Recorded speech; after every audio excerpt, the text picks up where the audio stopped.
Γεια σας παιδιά, σήμερα θέλω να σας πω ότι άμα θυμάστε εκείνο το πακετάκι που είχα ανοίξει και δεν είχε καθόλου τρίτη κάρτα. Μετά βρήκα αυτό. Κάτω από το καναπέ ήταν ο Rust Lord σε αυθεντική κάρτα, όπως βλέπετε. Και ήταν από εκείνο το πακετάκι που είχα ανοίξει. Και άνοιξε κι άλλο ένα επίσης που έτυχα σαν machine gun, SIG και Cyclo, κάτι που έχω. Και τώρα θα σας δείξω και το άλμπουμ μου, γιατί μικρός τρελαινόμουν, γιατί ήταν και Chapter 2 Season 3 και πάμε να σας το δείξω.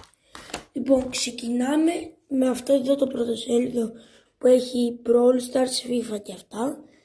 Και ξεκινάμε με το Snoop Dogg. Κοιτάξτε, ο Snoop Dogg μου αρέσει πάρα πολύ, είναι από το remix. Το ποδοσφαιριστή, το Groot, πολύ ωραίο skin. Aquaman, το είχα τύχει σε ένα βίντεο από ό,τι θυμάστε.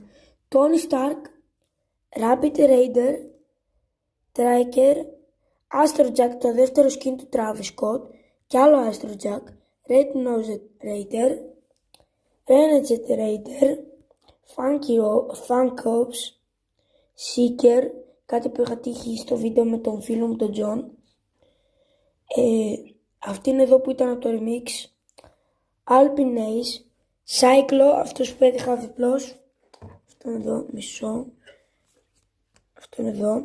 Dark Heart, Whiteout, Hypersonic, Black Manta, Lynx Red, Atlantean Fisted. Καταρχάς αυτό μου αρέσει πάρα πολύ, εγώ να πω. Δεν θα το αντάλλαζε ποτέ. Μετά πάμε στο Shadow Beach Brawler, Midas, Jules, αυτό το skin πάρα πολύ ωραίο, έχω να πω. Double Agent Hash, Lada, την έχω σε τριπλή κάρτα, όπως βλέπετε, την έχω από κάτω. Παραγκούντα, αυτόν εδώ που τον τυχαίνω συνέχεια, αυτό εδώ δεν το ξέρω, δεν ξέρω τι κάνει.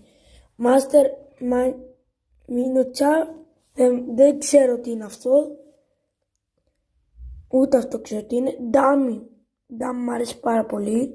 Ghost Hash πάλι. Αυτή είναι εδώ από το remix. Ender Run. Ναι, αυτό που βλέπετε. Είναι κάτι σαν μπάκλες αυτό. Copper Wasp και Chaos Engine. Αυτό ήταν το βίντεο. Όμως σας άρεσε, μην ξεχάσετε να κάνετε ένα like και μια εγγραφή για το part 2. Γεια σας.